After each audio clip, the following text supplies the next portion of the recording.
אני מקשר עצמי לכל הצדיקים האמיתיים שבדורנו ולכל הצדיקים האמיתיים שוכני עפר ובפרט רבנו הקדוש צדיק יסוד עולם נחניה מקור חוכמה רבנו רבי נחמן בן פגה ושמחה נח נחמן נחמן מאומן זכותו יגן עלינו ועל כל ישראל amen בעזרת השם בסייעתא דשמיא ערב טוב à tous. Donc je tenais malgré la situation que vous connaissez dont vous êtes tous au courant en Eretz Israël et malheureusement on entend de plus en plus de choses à travers le monde. Je tenais à ne pas annuler la Torah qu'on a l'habitude d'étudier le dimanche soir, qui est la Torah de Rabbi Nachman de Breslev, le Likutei Moharan, et notre shiur habituel, en espérant que ces paroles de Torah puissent aider, si ce n'est sur terre, mais au moins dans le combat spirituel qui est en train de se faire depuis Rosh Hashanah, le combat spirituel qui vise à protéger Am Israël là où ils sont, que ce soit les soldats évidemment, tous les blessés qui ont été blessés dans cette guerre qui n'a débuté que depuis une semaine mais qui est déjà extrêmement meurtrière. Et puis évidemment, tous ceux qui sont déjà partis de ce monde, qui n'ont pas besoin, parce qu'ils sont partis en tant que juifs et qui, comme c'est écrit dans le Zohar HaKadosh, eux n'ont même pas eu de jugement, ils sont directement accueillis chez HaKadosh Baruch Hu, les bras grands ouverts. Donc on va essayer, Bezrat Hashem, pas de forcément parler de l'actualité parce qu'il y en a qui le font bien mieux que moi, qui peuvent le faire bien mieux que moi parce qu'ils sont plus connectés au système politique ici ou aux informations, ce que moi j'essaie d'éviter le plus possible, mais simplement de voir à travers les yeux de la Torah et les yeux de Rabbi Nachman de Breslev, ici à travers la Torah 22 qu'on a commencé avant, que moi-même j'ai fait le soir de Hoshana Rabbah, donc avant que tous les événements qui ont eu lieu, eh bien, Bezrat Hashem et Siyata Dishmaya, qu'on puisse partager la Torah de Rabbi Nachman, puisque cette Torah a été donnée après Rosh Hashanah, et qu'elle parle du jugement. Et que cette étude-là, qu'on a l'habitude de faire, puisse protéger chacun là où il est. Que chaque juif soit protégé par la Shrina, par la présence divine, et que Kadosh Baruch Hu enfin nous montre sa face, comme c'est écrit dans les Sfarim HaKadoshim, que quand des jugements sévères s'abattent sur le monde, c'est parce que Kadosh Baruch Hu, il se retourne de nous. Et on a vu dans la Haftara de cette semaine que Hachem dit texto, j'ai envie de dire, ou de façon complètement claire, que cela ne peut durer qu'une certaine période, mais qu'à la fin, Kadosh Baruch Hu se retourne vers nous, nous montre sa face, c'est-à-dire son amour pour nous, et nous dévoile la raison de toutes les choses difficiles que le peuple est en train de vivre et qu'il a vécu depuis la nuit des temps en réalité, puisqu'il n'y a pas vraiment quelque chose de nouveau sous le soleil, évidemment, qu'au niveau géopolitique et au niveau politique, au niveau militaire, on connaît une phase sans précédent en Israël, mais qu'en réalité, ça fait partie d'un plan, et que ce plan, il est empreint malgré toutes les difficultés, et on ne cesse de penser à tous ceux qui sont encore prisonniers, à toutes les familles qui pleurent leur mort. Malgré toutes ces difficultés-là, Rabbi Nachman explique que tout ce que fait Akadosh Baruch Hu, c'est Berachamim, c'est avec, et on va voir dans cette Torah-là qu'on va étudier ce soir, c'est avec Rachamim, ça veut dire avec miséricorde. Et pour ceux qui ont partagé un peu l'étude qu'on a faite au Hoshana Rabbah, ils vont se rappeler de cette idée-là, qu'on a déjà exposée même avant que tout cela arrive. C'est qu'en réalité, Akadosh Baruch Hu, même quand il voile sa face de nous, même quand on a l'impression qu'il se retourne de nous, en réalité, et oui, effectivement, Chodesh Tov ou Mevorach, puisque c'est Rosh Chodesh ce soir, que la Kedusha de Rosh Chodesh puisse protéger chacun d'entre nous, en particulier nos soldats et nos malades, et qu'on n'entende que de bonnes nouvelles à partir de maintenant, Bezrat Hashem. Donc, l'idée principale est de comprendre déjà. Premièrement, et comme je vous l'ai dit, ce shiur-là, il va être sur la vision, pas de l'actualité. C'est pas, comme je vous ai dit, il y a des gens qui sont bien plus capables que moi de le faire, mais par la vision de la Torah et en particulier du Likutei Moharan et des enseignements de Rabbi Nachman de Breslev. Donc la première chose à comprendre, c'est que quel que soit ce qui nous arrive dans la vie, et c'est vrai avant ces événements-là, ce sera vrai après ces événements-là, quel que soit ce qui nous arrive dans la vie, rien ne doit toucher notre émouna, notre foi en Dieu, notre compréhension que c'est lui qui dirige tout, Il n'y a rien qui se passe dans ce monde, soit qu'il soit d'accord, soit qu'il soit prévenu, soit qu'il soit au courant. Hachem ne ferme pas les yeux sur son monde et encore moins sur son peuple. Deuxièmement, qu'il le fait, et ça c'est le grand rachamim d'Hachem, seulement pour notre bien. Seulement pour notre bien. Alors des gens ils disent mais quoi? Comment des morts et des blessés et des gens qui sont capturés ça peut être du bien? Alors évidemment qu'avec nos yeux à nous, on est incapable de voir le bien. Et on serait aussi pire que ces animaux-là si on n'était pas touché par un cœur brisé et en tant que juif, on ne sentait pas dans notre chair la souffrance qui a atteint le peuple d'Israël depuis une semaine. Mais d'un autre côté, et parce que l'histoire nous l'a prouvé, Akadosh Baruch Hu ne fait ces choses-là que dans un but précis et ce but est complètement bon. C'est-à-dire qu'en réalité, il y a une progression vers la venue du Mashiach. Alors, on ne dira pas ici, parce que d'abord déjà, Chachamim nous ont prévenu de ne pas annoncer la venue du Mashiach sous peine de la retarder, donc on ne sera pas de ceux qui la retarderont. Évidemment que tous et toutes les rabbanim s'entendent à dire que tous les éléments sont déjà présents aujourd'hui, tous les éléments promis dans la Torah ou décrits dans la Torah sont déjà présents aujourd'hui et sont dévoilés aujourd'hui. À chaque fois qu'il y a un nouvel événement, on voit qu'il s'inscrit dans cette idée-là, qu'on se rapproche de plus en plus de la venue du Mashiach, et on l'a dit déjà avec le Covid, avec les premières guerres, avec tout ce qui s'est passé dans les dernières années, que ce sont des contractions, comme une femme enceinte, c'est pas moi qui le dis, c'est la Gemara, comme une femme enceinte qui est sur le point d'accoucher, et les contractions sont de plus en plus fortes, et jusqu'au moment où enfin, le bébé va naître. Alors le Mashiach, comme c'est écrit dans la Torah, dans Chachamim, que Hachem va dire au Mashiach, le jour où il va demander vraiment de se dévoiler, il va lui dire Ayom hilatira, aujourd'hui je t'ai fait naître. Et Rabbeinu de poser la question. Et d'ailleurs, si vous vous rappelez bien, on a fait cette Torah dont je vous parle maintenant pendant Sukkot. Et Rabbeinu de poser la question, mais comment pourra-t-il dire au Mashiach, qui est le premier à avoir été créé, puisque c'est écrit que Ruach Elokim al Peneteom, dans Parashat Bereshit d'hier, on parle ici du Mashiach. Donc en réalité, le premier à avoir été créé avant même Shamaim Va'aretz, avant même le monde d'en haut et le monde d'en bas, c'est le Mashiach, avant même les anges, avant même les hommes, c'est le Mashiach, c'est l'idée du Mashiach, de cette réalisation enfin de la finalité du monde, de cette conscience, de cette prise de conscience d'Hachem, de cette connexion avec Akadosh Baruch Hu, le Mashiach, c'est pas seulement un homme, c'est une réalité qui existera à la fin des temps, où Hachem sera complètement dévoilé, où la connexion sera parfaite entre lui et nous, où il y aura une absence totale de mal dans le monde, une destruction du mal dans le monde, et complète par Hachem lui-même et par le Mashiach, en plus de tout ce qu'on aura fait nous dans tout le tikkun du monde, pour essayer de réparer et d'extirper du mal les étincelles de bien qui ont été emprisonnées depuis Adam Arishon. Donc tout ça, c'est un processus. Maintenant, évidemment qu'un processus, comme tous celles qui ont accouché un jour le savent, c'est un processus qui est douloureux, qui est difficile. Souvent, les contractions, aujourd'hui avec les épidurales, ça fait un peu moins mal, entre guillemets, mais c'est encore très, très, très douloureux. Aucun homme, c'est sûr, ne pourrait supporter une telle chose. Mais en réalité, on comprend bien que la contraction qui vient est souvent plus douloureuse que la contraction qui précède. Mais la beauté dans ça, c'est qu'une fois que le bébé est dans les bras de sa maman, Hachem fait un miracle. Il fait oublier, entre guillemets, la souffrance qui est passée parce qu'on a une conscience élargie grâce à la naissance d'un enfant.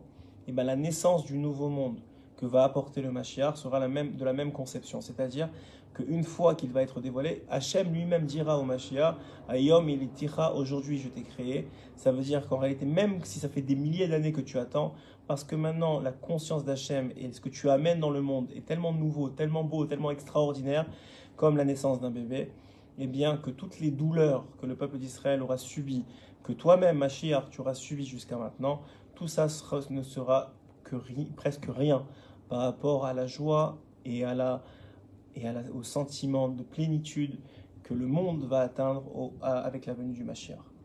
Donc c'est ça l'idée. Et la première rachamim, la première miséricorde de Dieu à travers cette idée-là, c'est simplement la plus grande peut-être, c'est que Hachem, il a un plan, c'est lui qui dirige le monde, c'est lui qui gère le monde, et que ce plan, il a pour finalité ce dont je vous ai parlé, c'est-à-dire cette plénitude et cette conscience de Dieu et cette présence d'Hachem dans le monde complètement dévoilé avec nous, qui nous permettra de vivre dans une certaine, dans un paradis terrestre. Ça, c'est la fin des temps. Maintenant, en attendant, effectivement, les guerres, les pogroms, la Shoah, encore une fois, les épidémies, tout ce que vous voulez qui sont des contractions qui préviennent, qui apportent la venue du Mashiach, sont là. Et elles sont là malgré que la Gemara donne des solutions différentes. Ça peut arriver comme ça peut arriver berachamim. Mais si ça arrive comme ça, c'est pas à cause que Hachem veut que ça arrive comme ça, parce qu'Hachem ne veut pas que ça arrive comme ça. Hachem ne veut pas se détourner de nous, ne veut pas fermer les yeux, ne veut pas, entre guillemets, comme le dit le Zohar, cacher sa face. Il ne veut pas ça. Il ne veut pas ça, ce n'est pas son choix. C'est-à-dire qu'en réalité, à partir du moment, explique Rabbi Nachman dans cette Torah, la Torah 22 qu'on va faire ce soir, à partir du moment où la Torah a été créée, c'est-à-dire bien avant la création du monde, et à partir du moment surtout où elle a été donnée aux hommes, Hachem est bindé, c'est-à-dire il est sous le contrôle, entre guillemets, de la Torah elle-même. Et c'est avec ça que les forces du mal, c'est par la Torah que les arguments des forces du mal viennent. C'est-à-dire qu'en réalité, les forces du mal, les anges accusateurs, viennent devant Hachem et disent « Voilà ce qui est écrit dans ta Torah. Si celui qui ne fait pas ça, moi j'ai été créé parce qu'il y a eu des fautes, il y a eu des avérotes. Et ces avérotes, sans évidemment juger personne. On n'est pas là pour juger, on est là pour se remettre en question personnellement et pour aider à notre niveau, chacun d'entre nous, à justement amener du rachamim sur Am Israël, à redévoiler la face d'Hachem, ce qui nous sourit, à tout Am Israël, en particulier ceux qui sont en train de défendre la terre d'Israël et ses habitants, qui sont nos soldats, en particulier ceux qui ont été touchés physiquement par tout ce qui est arrivé depuis une semaine. Donc on n'est pas là en train de dire oui, mais il y en a qui font la vérote. On ne parle pas des autres ici. Moi, quand je parle de moi-même d'abord, et j'espère que c'est la même chose lorsque vous écoutez n'importe quel show, pas juste le mien, que vous comprenez que c'est Hachem qui parle, c'est-à-dire c'est la Torah qui vous parle, et donc c'est pas pour rediriger ça vers sa femme, vers son fils, vers son frère, ou vers son cousin, mais c'est pour soi-même. C'est à nous à prendre conscience, si c'est pas suffisant ce qui s'est passé là cette semaine, pour prendre conscience de tous les manquements qu'on a chacun d'entre nous, que ce soit dans notre relation à autrui, ou que ce soit dans notre relation à Dieu. Qu'est-ce qu'il va nous falloir de plus exactement? Je ne veux pas le savoir. Franchement, je pose la question, mais je ne veux pas le savoir. C'est une question rhétorique. Je ne veux pas le savoir. Parce qu'à chaque fois, le principe est le même. Hachem, il est soumis aux règles de la Torah parce qu'il l'a donné au peuple d'Israël. Et comme l'écrit la Gemara à propos de Rabbi Eliezer Agadol, lorsque Rabbi Eliezer Agadol est en discussion, en contradiction avec les sages de la Torah, les autres sages de la Torah, et que malgré que le ciel a crié que c'est Rabbi Eliezer Agadol qui avait raison, les sages de la Torah, qu'est-ce qu'ils ont répondu? La Torah nous a été donnée à nous, et c'est donc nous qui décidons quelle est la loi à suivre, malgré que le ciel est plein de miracles, le mur qui est descendu, ceux qui connaissent la Gemara pourront les voir là-bas, le mur qui est descendu, le fleuve qui est remonté, tous les miracles qui ont prouvé que Rabbi Eliezer avait raison.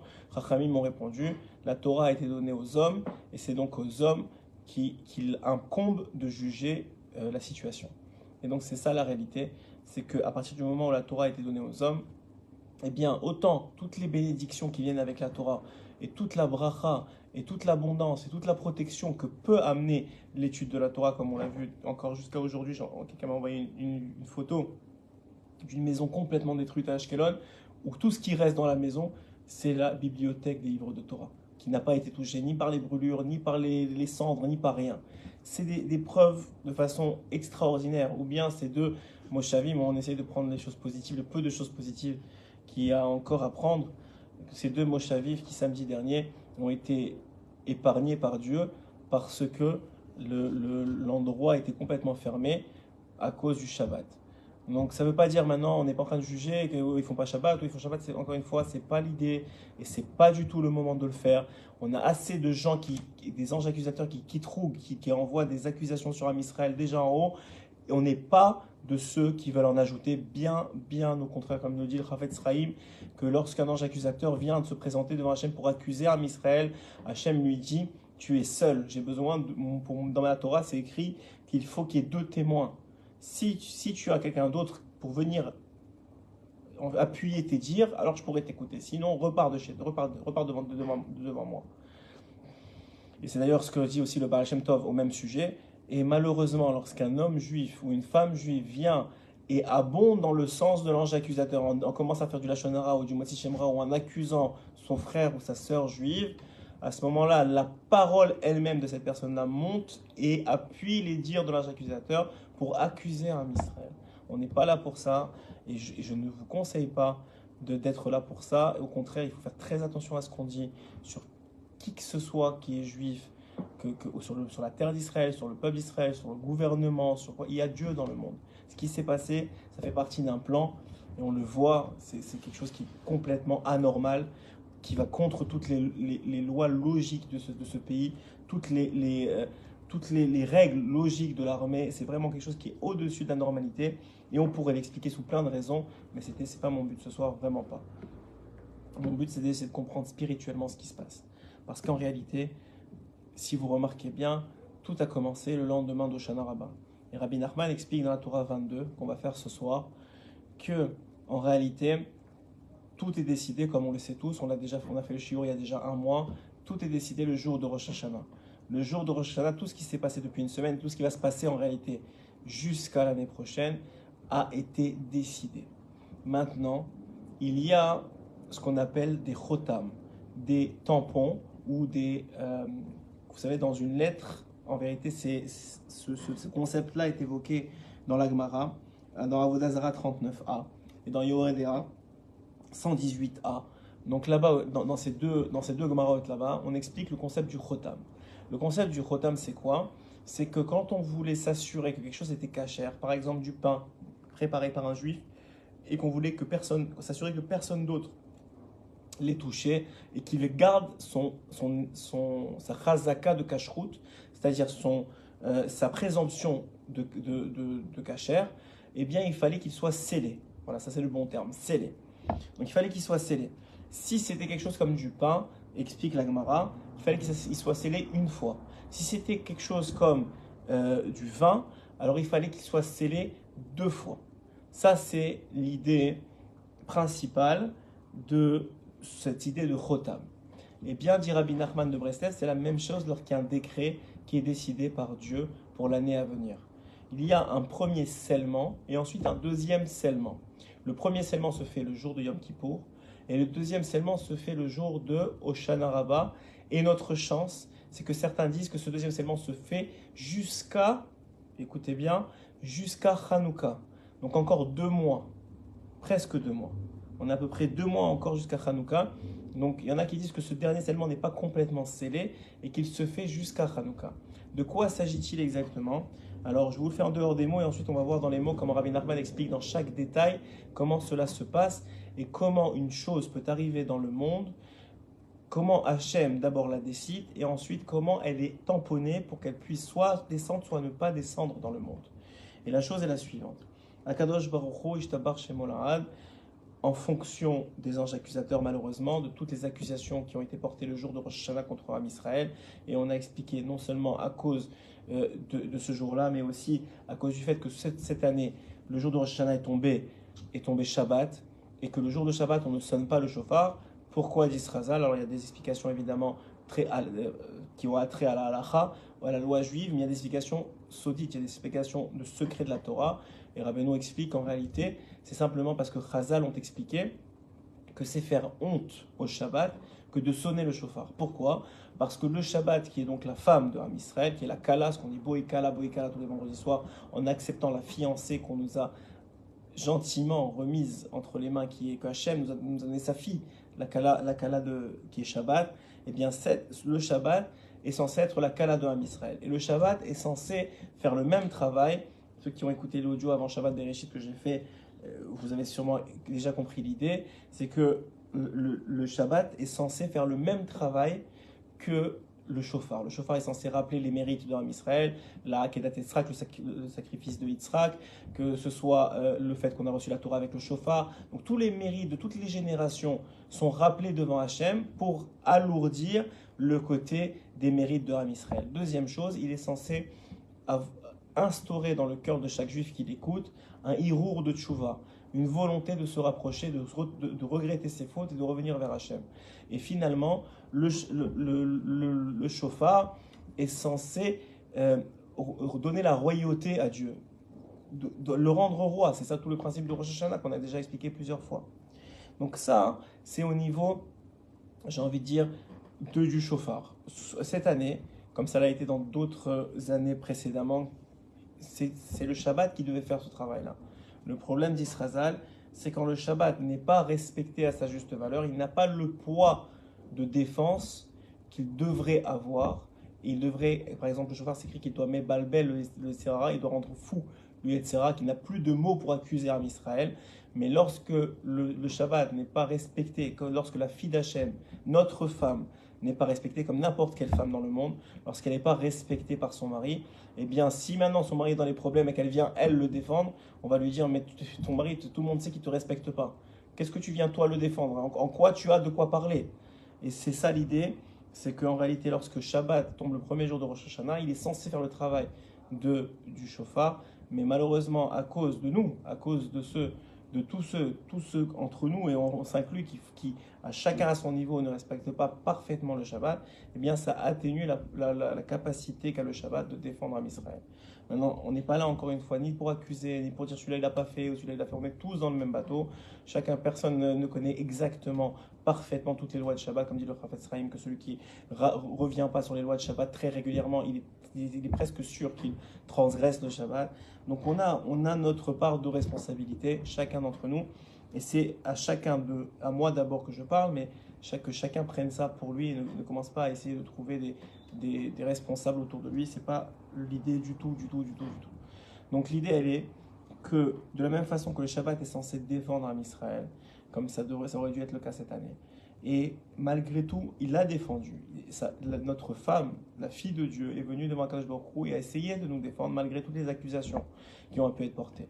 Mais, comme on l'a vu, il y a des accusations qui ont traversé cette défense, et qui ont été adoptées comme jugement pour cette année.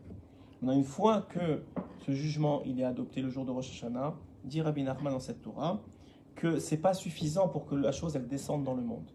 Parce qu'on donne encore le temps à Am Israël de faire tchouva et jusqu'à le jour de Yom Kippour. Et puis et c'est pas vraiment Am Israël en vérité. Rabbeinu explique qu'entre le jour de Rosh Hashanah et le jour de Kippour, Hachem, Ishtabach Shemolad, il veut tellement pas faire descendre de mauvaises choses sur nous qu'il appelle auprès de lui tous les tzadikim de toutes les générations vivants et passées devant lui pour leur exposer ce qui va arriver. Il leur dit voilà, cette année, j'ai eu tant d'accusations, j'ai eu tant de défenses, et voilà ce qui a été décidé selon les lois de la Torah, parce que c'est même pas Hachem qui décide, Kaviachol, c'est-à-dire, bien sûr que lui, il a un plan et qu'il sait qu'est-ce qui va se passer, etc. Mais c'est comme un tribunal, il y a des lois, et on est obligé de les respecter. Et la Torah impose des lois. Et donc, autant qu'elle est belle et qu'elle nous protège, elle impose un respect. Et donc, arrive le fait que la Torah, selon la Torah, il y a eu un din Torah, il y a eu un jugement de Torah, et ce jugement est exposé à tous les tzadikim. Pourquoi il est exposé à tous les tzadikim? Eh bien, on l'a compris à l'époque de Moshe Rabbeinu, lorsque Hachem a dit à Moshe, ou même avant d'ailleurs, lorsqu'il a dit à Noach qu'il allait détruire dans la paracha de cette semaine, lorsqu'il a dit à Noach qu'il allait détruire le monde, lorsqu'il a dit à Avraham Avinu qu'il allait détruire Sodome et Gomorre, ou lorsqu'il a dit à Moshe Rabbeinu qu'il allait détruire Chazé Shalom, comme vous savez, comme il avait une intention qui n'était pas la vraie intention qu'il avait vraiment, puisqu'on a vu que Moshe a compris ce qu'il voulait vraiment, mais en tout cas qu'il avait l'intention de détruire Chazé Shalom, le peuple. Donc en réalité, que ce soit dans tous ces trois événements-là qui vont parcourir le Sefer Torah, donc on va voir à travers les parachiotes, on voit qu'à chaque fois, Hachem a le souci d'exposer à ces tzadikim ce qui va se passer. Quelle est la raison de cela, dit Rabbi Nachman de Breslev? Eh bien, très simplement parce que Hachem cherche des défenseurs, cherche des gens capables de mettre un sceau sur ce décret pour qu'il ne soit pas envoyé. C'est-à-dire que ce sceau-là, il va sceller le décret et ne permettre de ne pas l'envoyer dans le monde. Donc, il attend que ces tzadikim puissent amener devant Hachem les arguments nécessaires pas seulement nécessaire, mais indispensable au fait pour annuler le décret. C'était le cas à l'époque du Baal Shem Tov, qui tous les Rosh Hashanah se mettaient dans tous les sens pour pouvoir annuler. C'est le cas de Rabbi Nachman jusqu'à aujourd'hui. C'est le cas de Rabbi Shimon Bar Yochai et de tous les tzadikim qui n'ont le jour de Rosh Hashanah qu'un seul but, annuler les décrets et jusqu'à Yom Kippour, sceller le décret pour ne pas qu'ils descendent dans ce monde. Donc qu'est-ce qui se passe? Ils sont mis au courant alors que personne d'autre n'est mis au courant dans le monde. Ni nous, les gens qui sont concernés par le décret, ni même les forces du mal, explique Rabbi Nachman, parce qu'on ne veut pas que les forces du mal soient au courant du décret et poussent pour que le décret puisse passer. Donc, même s'il a déjà été choisi le jour de Rosh Hashanah, on ne veut pas qu'il mette, qu'il mette de la pression, on va dire, pour que le décret descende dans le monde. Donc on comprend de là, premièrement, et on l'a vu, c'est ce qui a été reproché à Noach, c'est pour ça que dans la paracha de cette semaine, on appelle le déluge Mé Noach, les eaux de Noach, parce qu'en exposant ce qui allait se passer à Noach, Hachem attendait de Noach qu'il défende la génération, qu'il défende les gens qui étaient présents devant lui. D'une part, on va le voir que ça se fait à deux niveaux. C'est les tzadikim, dit Rabbi Nachman, ils sont les pieds, c'est-à-dire ceux qui supportent la génération sur eux. Et donc, ils ont deux aspects. Un, lorsqu'ils parlent à Hachem, ils doivent minimiser les fautes de Ham Israël, ils doivent être capables de minimiser et d'atténuer devant Hachem toutes les fautes qui ont été faites. Et d'un autre côté, ils doivent se présenter devant le peuple, soit à travers les enseignements, soit à travers les tzadikim qui sont présents, qui sont vivants dans la génération, et donner des tourachot, c'est-à-dire de la morale au Ham Israël, pour qu'ils prennent conscience de leurs responsabilités sans savoir qu'est-ce qui va arriver. Mais qu'ils prennent conscience de la responsabilité que c'est que d'avoir la Torah dans ce monde, que d'avoir accepté la Torah dans ce monde, autant que ça apporte pour l'éternité du bien, dans ce monde-ci, ça demande un équilibre et ça demande un respect de la Torah et de ce qu'elle apporte avec elle. Et donc, en réalité, ce qui est expliqué ici dans la Torah 22, c'est que d'un côté, les tzadikim, pendant cette période-là, donc qui va jusqu'à Yom Kippour, ils défendent Am Israël devant Hachem, comme l'a fait Moshe Rabbeinu, puisque c'est lui qui a vraiment réussi à le faire. On a vu que Noach, on appelait ça Ménoach, il n'a pas réussi. On a vu qu'Avram Avinu, avec Sodome et Gomorre, il a commencé à donner des arguments en suppliant Hachem à chaque fois. S'il y a 50 tzadikim dans la ville, s'il y a 40 tzadikim dans la ville, s'il y a 30 tzadikim dans la ville, s'il y a 20 tzadikim dans la ville, s'il y a 10 tzadikim dans la ville, il s'est arrêté à 10. Rabbeinu dit d'ailleurs dans une des Torahs dans un enseignement qu'il a, qu'il aurait dû aller jusqu'à même 0 tzadikim. En vérité, le seul qui a compris la grandeur de la Rahmanout d'Hachem, la grandeur de la pitié et de la miséricorde d'Hachem, c'est Moshe Rabbeinu, qui lui n'a eu aucune condition. Il a demandé à Hachem, soit tu annules ton décret, soit tu l'annules, c'est-à-dire qu'on n'est pas d'accord. Moshe c'était le seul à ne pas finalement être d'accord avec le décret.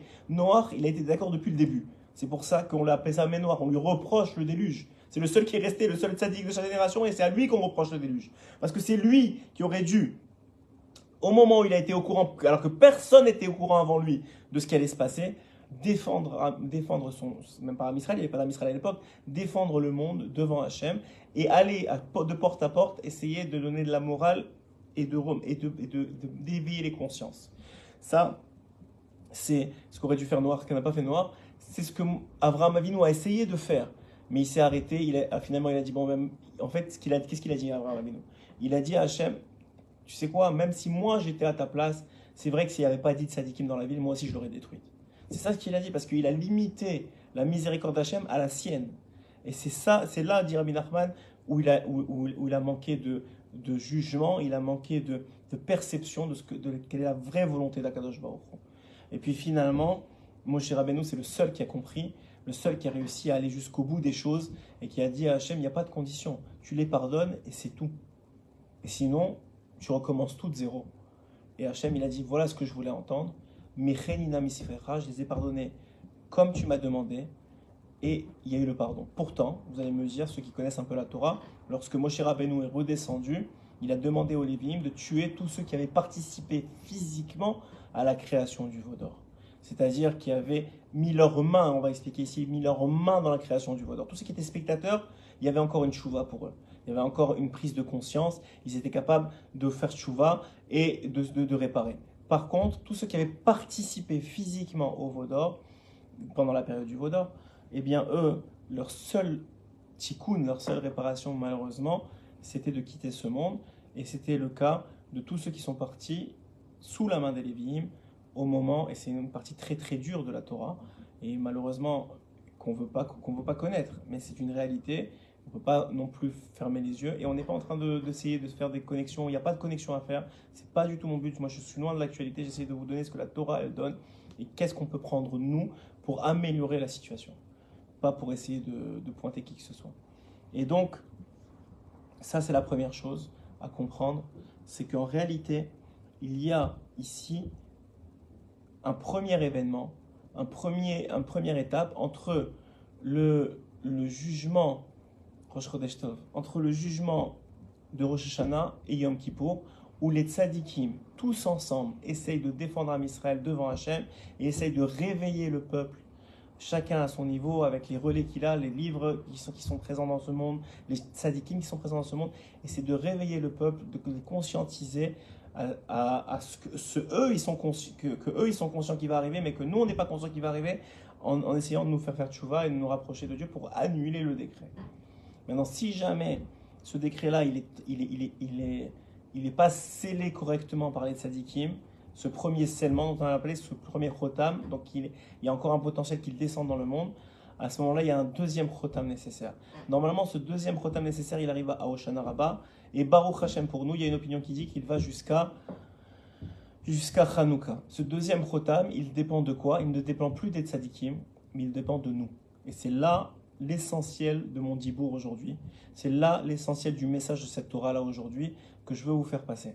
C'est qu'en réalité, le deuxième chotam, c'est-à-dire le deuxième tampon qui permettrait de sceller les mauvaises choses et de les empêcher de descendre, ne dépend plus des tzadikim. Il dépend de nous et de notre capacité, à recevoir le message des tzadikim et de notre émouna. C'est pour ça que c'est écrit que le jour de Hoshana Rabbah, ce qui est vraiment décidé, c'est la émouna de chacun, la foi de chacun. Si on a une émouna complète en Dieu, on voit que c'est lui qui fait tout. Il n'y a ni gouvernement, ni même des animaux de l'autre côté de la frontière, ni même tout ce qu'ils sont en train de faire. Il y a juste Akadosh Baruch Hu, le roi du monde, qui veut notre bien, mais pas notre bien immédiat. Ça, c'est du plus. Il veut notre bien éternel. Notre bien éternel, c'est notre capacité à nous réparer, à finir complètement réparé. C'est pour ça que j'ai presque mes oreilles qui saignent lorsque j'entends des gens qui ne cessent de dire qu'on est à la porte du Mashiach.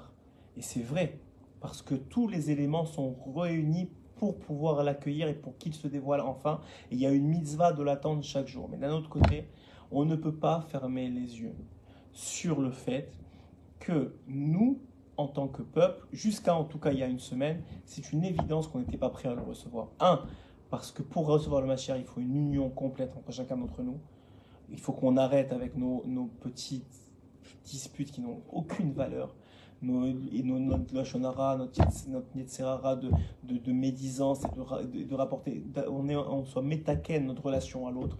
On a un vrai amour pour notre frère ou notre sœur juive, comme c'est le cas aujourd'hui depuis une semaine, où il y a des télim qui se font alors qu'on ne connaît pas les gens pour qui on les fait, où il y a des gens qui étudient la Torah, pas pour eux, mais pour la survie de Am Israël. Il y a des gens qui font des télim pas pour eux, mais pour la protection de Am Israël. Il y a des gens qui viennent maintenant, qui prennent de leur argent, qui prennent de leur temps, malgré le risque qu'ils prennent pour aller chez les soldats, sur le front ou proche du front, pour leur donner à manger, pour leur amener ce qui leur manque. Tout ça, et dans le monde entier, c'est pas seulement en Israël, on le voit, Baruch Hashem, de façon extraordinaire, mais dans le monde entier, on reçoit chacun, celui qui a de la famille en Israël, il l'appelle pour avoir des nouvelles, pour le renforcer, pour lui donner une bonne parole, et on voit que le Ham Israël est en train de se réunir. C'est effectivement une des conditions préalables à la venue du Mashiach. C'est vrai, mais tant que ce ne sera pas le cas, on peut pas commencer à le crier haut et toi, on va revenir avec le Mashiach, on va arriver avec le Mashiach. C'est pas encore le cas. Il faut travailler dans ce sens et surtout ne pas se relâcher parce que le Yetzirah est très très fort. Le Yetzirah est en chacun d'entre nous, il ne veut pas du Mashiach.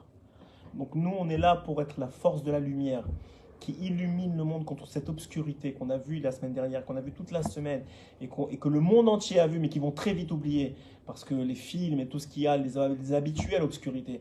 Donc ça a fait un choc sur un moment, mais eux, ils vont oublier. Mais nous, on est juifs, nous, c'est nos frères et nos sœurs et nos enfants qui sont là-bas, qui sont soit déjà pris en otage, soit sur la frontière, être prêts à rentrer pour défendre tout à Israël dans le monde entier. C'est une réalité que c'est notre sang. Et ça, il n'y a personne d'autre qui peut le ressentir comme nous. Et c'est pour ça qu'aujourd'hui, il y a des déliments continus, il y a des tikkun haklali en continu, il y a des tikkun chatzot en continu. Tout ce qui peut amener du rachamim sur Am Israël. Tout ce qui peut amener du rachamim sur Am Israël, c'est ça qui est le travail de chacun d'entre nous, qui ne sommes pas physiquement sur le front et qui n'ont pas la responsabilité des soldats. Tout le reste du peuple, on ne devrait pas être sur Instagram ou sur TikTok ou je ne sais pas où à essayer de chercher les nouvelles qui viennent de sortir. Parce qu'elles viendront à nos oreilles de toute façon. Même moi qui n'essaie pas forcément de les écouter, on me les envoie par WhatsApp ou par ailleurs. Mais par contre, personne ne fera notre travail à notre place. Le travail de la réparation. Le travail qui va finalement amener le Mashiach. C'est-à-dire de la réparation des midotes qu'on a, des traits de caractère qu'on a, de notre relation avec autrui, notre relation avec nos femmes, nos relations avec nos enfants, nos relations avec notre voisin, notre relation avec nos parents, avec les gens autour de nous.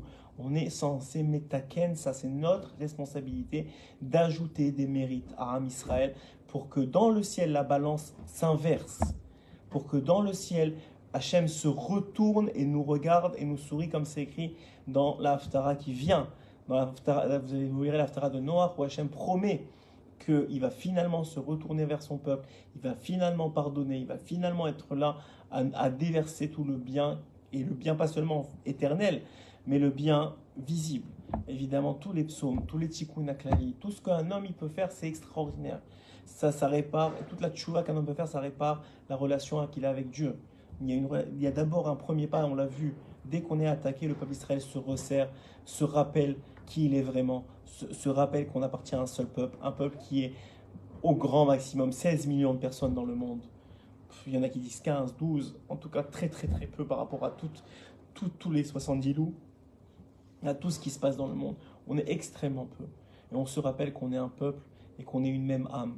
On est une même âme, on fait tous partie de la même âme d'Adam Rishon. On fait tous partie des 600 000 âmes qui ont accepté de recevoir la Torah et qui ont dit Naaseh Venishma, qui ont eu la force de dire à Hachem, d'abord on fera et ensuite on comprendra. D'abord on fera Be'emuna Shlema, avec foi que c'est toi le maître du monde, qu'on a complètement confiance en toi et qu'on a complètement confiance que tu fais tout pour notre bien et qu'on n'a même pas besoin de demander pourquoi on fait les choses parce qu'on sait que c'est pour notre bien. Ça, c'est la première chose. Et une fois que ça, c'est fait, alors à ce moment-là, on aura le cadeau de comprendre. Mais c'est qu'en deuxième phase. Il y a d'abord tout ce qui est nié, tout ce qui est dévoilé, tout ce qui est caché, et ensuite tout ce qui est dévoilé. Comme le dit le Rabbi Levi Yitzhak de Berdichov, Zechuto Yagan Aleinu dans son livre, que dans mitzvah, dans le mot mitzvah, il y a une partie cachée, une partie dévoilée. Si vous vous rappelez bien, le nom d'Hachem, c'est Yud, puis He, puis Vav, puis He. Donc Yud Ke Vav Ke. Oui? Donc ça, c'est le nom d'Akadosh Baruch Hu. Maintenant, ce nom-là, il est contenu dans le mot mitzvah. Mais il est contenu une partie dévoilée, une partie cachée, puisque mitzvah s'écrit comment? Même tzadik, Vav Ke. Vavke, c'est les deux dernières lettres du nom Yud Ke Vav Ke. Et même Tzadik, ça correspond à quoi? Eh bien, dit le Kedushat Levi que lorsqu'on fait le Hatbash, c'est-à-dire qu'on correspond la dernière lettre de l'alphabet avec la première, l'avant-dernière avec la deuxième, etc., etc., on réalise que même Tzadik correspond en vérité à Yud Ke.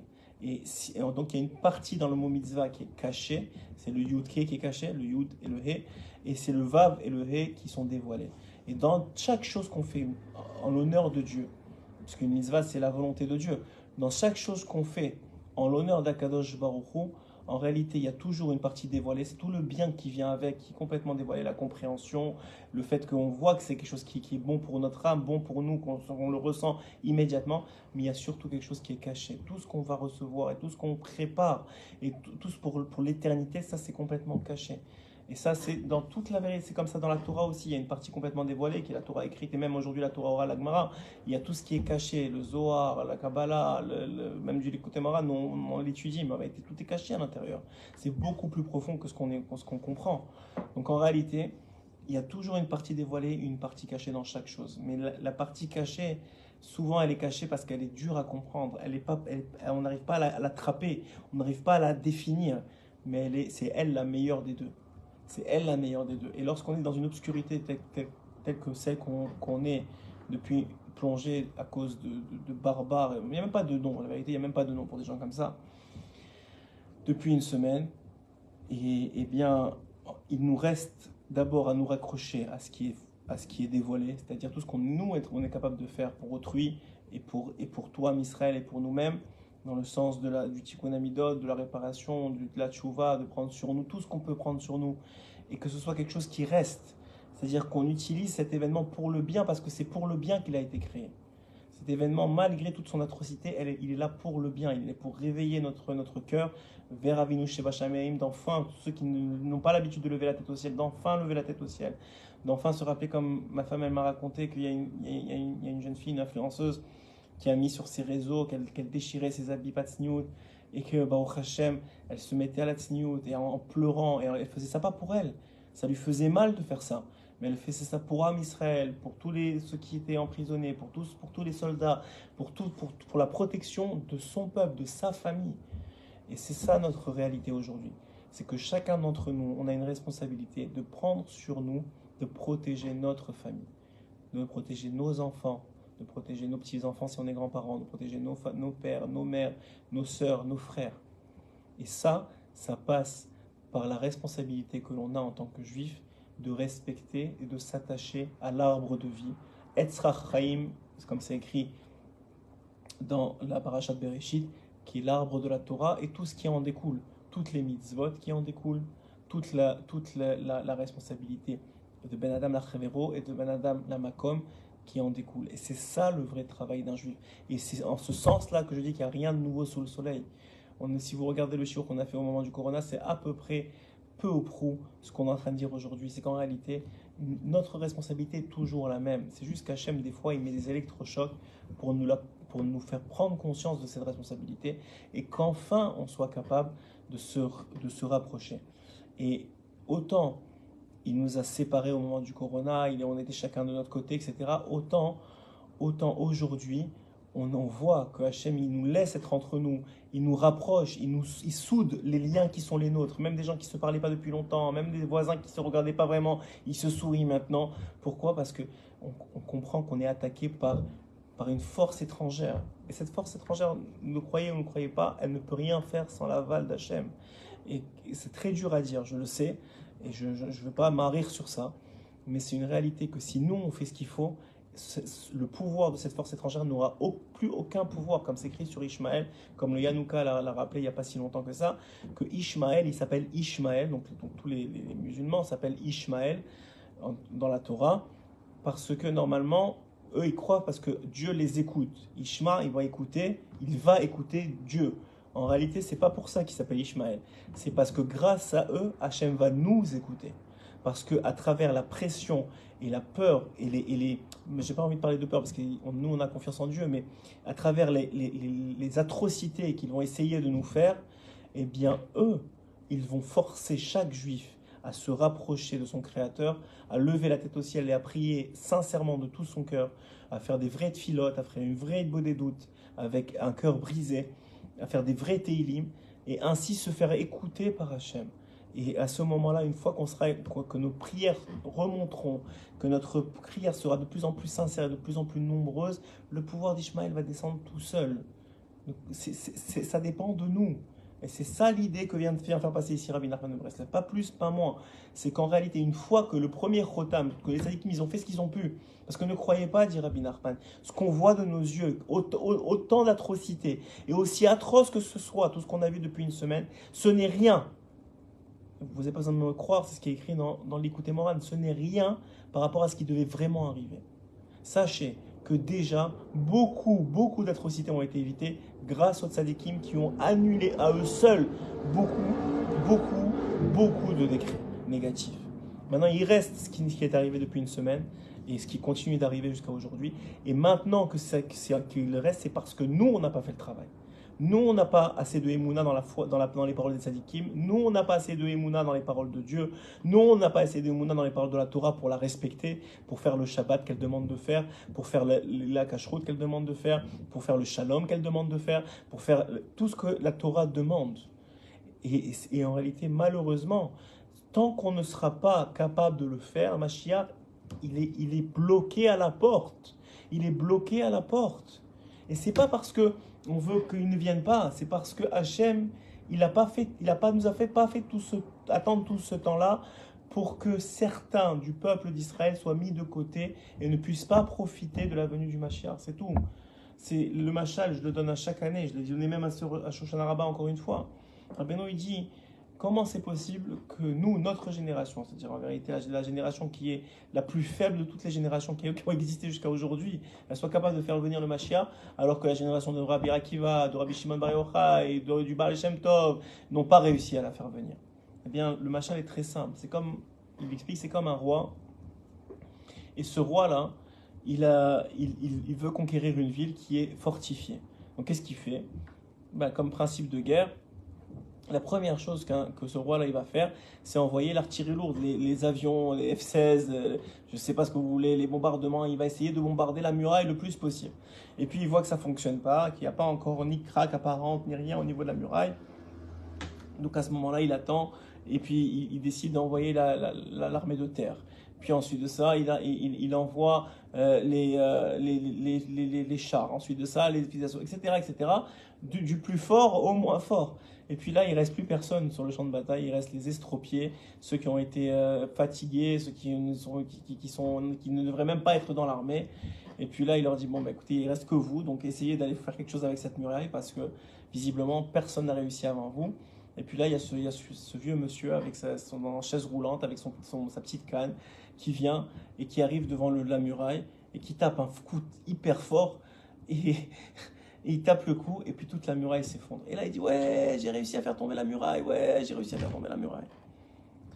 Et là, tous ceux qui sont venus avant lui, les F-16, tous les tzadikim, toutes les générations avant, bien plus grandes et bien plus fortes que nous, se retournent vers lui et lui disent, mais tu n'as rien compris, tu n'as rien compris. En réalité, tu n'as réussi à faire descendre la muraille que parce qu'on était là avant toi. Et la raison pour laquelle elle n'est pas descendue jusqu'à aujourd'hui, c'est parce qu'on t'attendait toi, celui qui est en chaise roulante, pour avoir une part dans la destruction de cette muraille. Donc on était obligé d'attendre que jusqu'à toi tu arrives et que tu te réveilles et que tu dises ok, moi si je vais participer, même si je suis estropié, même si je suis en chaise roulante avec ma petite canne, je vais pousser moi aussi. C'est toi qu'on attendait. Si c'est à cause de toi qu'on a tellement attendu. C'est pas le contraire, c'est parce qu'on n'était pas capable de le faire venir avant. Hachem, en un claquement de secondes, c'est écrit toutes les secondes, il peut venir. Aussi vite qu'une sirène, il peut arriver, le Mashiach. Mais la réalité, elle est quoi? Elle est que tous ceux qui sont de côté, Hachem, c'est une honte pour son kavod, qu'il ait créé une partie du peuple pour qu'à la fin, il ne profite pas de ce pourquoi il a été créé, c'est-à-dire le bien éternel. Donc, tant et aussi longtemps que la réparation ne sera pas complètement terminée de chacun d'entre nous, on n'y arrivera pas. Alors, bien sûr qu'avec des événements comme ça a été le cas depuis une semaine, ça accélère la réparation parce qu'il y a une prise de conscience sans précédent qui va nous faire gagner des années. C'est sûr, pour tout celui qui a un peu de conscience, qui réalise ce qui est en train de se passer en tant que peuple, qui remet dans son cœur un héros de tchouva, une réalisation qu'il y a un maître dans ce monde qui s'appelle le roi d'Israël, le roi du monde qui s'appelle Dieu, qui gère les événements et qui nous met dans une situation pareille. Alors il prend conscience de sa responsabilité en tant que juif vis-à-vis de son frère ou de sa sœur juive, et aussi en tant vis-à-vis de Dieu, dans la tsniout pour les femmes, dans le contrôle des yeux pour les hommes, dans l'étude de la Torah, dans les tfilat, dans tout ce qu'on est venu faire dans ce monde en tant que réparation, mais surtout dans nos midot. Ça met un coup d'humilité. Celui qui n'a pas pris un coup d'humilité avec ce qui s'est arrivé depuis une semaine, il n'a rien compris. Ça met un coup d'humilité, un électrochoc d'humilité, qu'on est rien, qu'on n'est rien devant le Ensof d'Akadosh Baruch Hu. Et qu'en réalité, c'est déjà un miracle que ce ne soit pas arrivé avant, qu'on est tenu jusque-là. Mais là, Hachem, il a dit stop, ça suffit, réveillez-vous, on avance. On veut faire venir le Mashiach avant la fin. avant la dernière contraction, qui sera encore plus douloureuse. La main, on l'a dit déjà la dernière fois. C'est ce qu'il dit ici. Et ça prend que chacun, à son niveau, il ait une prise de conscience et qu'il influence positivement les autres. Et pas en disant, ouais, il faut que tu fasses Shabbat, ouais, non, pas ça, on n'est pas en train de dire ça. En aimant plus les autres, en priant pour eux, même ceux qui sont loin de la Torah, en priant qu'Hachem il ait du rachamim sur eux, qu'il leur mette dans leur cœur un héros de tchouva, comme il le ferait pour ses propres enfants, pour ses propres frères et sœurs qu'on est réellement. C'est comme ça qu'il faut lire ce Likutei Moharal, Rotam Betoch Rotam.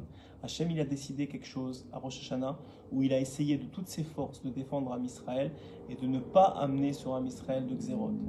Malheureusement, la balance, visiblement, est passée du côté du mal. En tout cas, pour le début de l'année. Mais c'est écrit que toute année qui commence mal finira bien. Donc on va sûrement, Bezrat Hashem, tous voir une très belle fin cette année. Et c'est ce qu'on espère tous. Mais en attendant, il y a un premier chotam qui doit être, un premier scellement des mauvais décrets qui doit être fait par les tzadikim, qui sont les pieds, qui sont ceux qui conseillent Hachem. Hachem, il leur demande des conseils exprès pour essayer de contourner la loi de la Torah, entre guillemets, pour adoucir les rigueurs. Et pour qu'eux-mêmes, avec leur mérite, payent un certain nombre de rigueurs pour pas qu'ils arrivent. Ça, c'est le premier chotam. Arrive le deuxième chotam, c'est celui du peuple. Le peuple qui, avec sa émouna en Dieu, et sa émouna dans les tzadikim, et sa émouna dans la Torah. Et l'émouna, c'est pas juste un mot, c'est réellement ce qu'on est en train de vivre aujourd'hui. Il faut le vivre, une émouna. C'est-à-dire qu'on a continué à avoir confiance, qu'on continue à étudier la Torah comme s'il n'y avait rien autour de nous, pas de bombes, et pas de fous, et pas toutes ces informations et toute la journée en continu qui nous rendent fous. Et celui-là, il dit ça, et celui-là, il dit ça, et celui-là, il a retourné sa veste, et celui-là, au début, il disait il était pour Israël, et maintenant, il est plus pour Israël. On s'en fiche. Il y a un Dieu dans le monde. Ma responsabilité, c'est de m'attacher à la Torah, de m'attacher au mitzvot, de m'attacher à la tfila, de m'attacher à mon peuple, de m'attacher à ce que je peux faire pour mon peuple, en tant que, si je suis soldat, en tant que physique, comme le Rabbi Shem Tov il explique, à propos de Yaakov Avinu, comme on a expliqué hier dans l'histoire du Baal Shem Tov, à propos de Yaakov Avinu, donc comment c'est écrit qu'il pouvait faire toute la Torah alors qu'il vivait la majorité de son temps chez Lavan à Arami. Lavan Arami, alors que Lavan Arami c'était une maison d'Avodah Zarah. On sait qu'on n'a pas le droit d'étudier ni de penser à de la Torah alors en présence de Avodah Zarah. Alors le Rabbi Shem Tov de dire que parce qu'il se retenait de penser à la Torah en présence de Avodah Zarah dans la maison de Lavan, il faisait toute la Torah Kula. La même chose, on prie corps et âme à défendre Am Israël, à défendre cette terre et à défendre la terre qu'il nous a rendue. Comme c'est écrit, Rashi, il y a plusieurs centaines d'années, a écrit dans son premier commentaire de la Torah, pourquoi est-ce que Bereshit commence avec le récit de la création du monde, pour que quand vont venir les peuples du monde dire à Am Israël, vous avez volé la terre, on va leur dire la terre, elle a été créée par Dieu. Il la donne à qui il veut. Et il nous l'a promis dans la Torah, il nous l'a rendu à la fin des temps, ce qu'on est en train de vivre aujourd'hui. C'est notre terre. Alors c'est vrai que selon les explications géopolitiques, ou si tu veux rentrer dans les détails de l'histoire, tu peux trouver des failles. Mais on n'est pas sur la même lecture de l'histoire. On est sur une lecture divine. Et une lecture divine, elle ne prend pas en compte ce que vous prenez en compte. C'est exactement la même chose à propos ça me vient à l'esprit de la date du carbone 14, certains disent que le monde a des milliards d'années. Mais ça ne prend pas en compte le déluge de Noach. Le déluge de Noach, il a fait vieillir, on ne sait pas exactement combien, mais il a fait vieillir énormément. En 40 jours, il a fait vieillir la Terre de milliers d'années, de milliards d'années. Donc quoi, on n'a pas la même référence. Vous référez à l'histoire du monde parce que vous voyez à l'arrière, vous voyez ce qui s'est passé dans ce monde-ci. Nous, on voit dans la Torah. La Torah, elle a été créée avant le monde. C'est le blueprint, c'est le plan du monde. On n'a pas besoin de vos histoires à vous. Et ça, c'est ce que les nations du monde ne peuvent pas comprendre. Même si vous voulez, ils ne pourraient pas comprendre. Parce qu'eux, ils ont ce qu'ils voient devant les yeux. Mais nous, on a ce qu'on a devant les yeux, c'est la Torah. Et la Torah, c'est le plan du monde. Elle a été créée avant le monde. C'est Rashi, avant toutes les histoires de guerre, on n'avait même pas encore on n'avait même pas encore la terre d'Israël, qui dit que quand on va nous rendre la terre d'Israël, on va nous traiter de voleurs, et qu'on pourra leur répondre que le premier pasouk de la Torah, c'est Bereshit bara Elokim et Hashamayim et Haaretz, que c'est Hachem qui a créé le ciel et la terre, et que c'est à lui qu'elle appartient. Il n'y a personne d'autre et qu'il donne à qui il veut ce qu'il veut. C'est donc de comprendre en réalité quel est l'enjeu ici. L'enjeu, il est spirituel avant tout. Et si on n'est pas soldat, je le répète, je le répéterai, si on n'est pas soldat et on n'a pas été choisi, parce que c'est Hachem qui choisit chacun d'entre eux pour protéger physiquement la terre d'Israël et ses habitants, si on n'est pas de ceux-là, on devrait être de ceux qui la protègent spirituellement. Et ça veut dire d'abord mettre à quelle nos relations à autrui. Ensuite, mettre à quelle notre relation avec Dieu. Et ça passe par la prière, évidemment. C'est une action, la prière. C'est, comme dit Rabbi Nathan, la plus grande ishtadlout de l'homme. La plus grande ishtadlout, c'est-à-dire le plus grand impact que l'homme peut avoir dans le monde, au niveau de l'action, c'est la prière. La prière, c'est une action. C'est une action des lèvres, mais c'est une action. Et comme c'est écrit que la force de Yaakov, elle est dans sa bouche. Ça veut dire qu'il n'y a pas plus fort, il n'y a pas plus fort qu'un juif qui prie. Il n'y a pas. Alors maintenant, on ne le voit pas, on voit l'arme qui est portée par son frère au front. Mais son frère, son arme, elle tient et elle vise et elle touche ce qu'elle doit toucher. Et lui-même est protégé parce qu'il y en a un autre qui est en train de prier pour lui. Et c'est comme ça que le peuple d'Israël a toujours existé. C'est comme ça que les guerres de David se sont faites.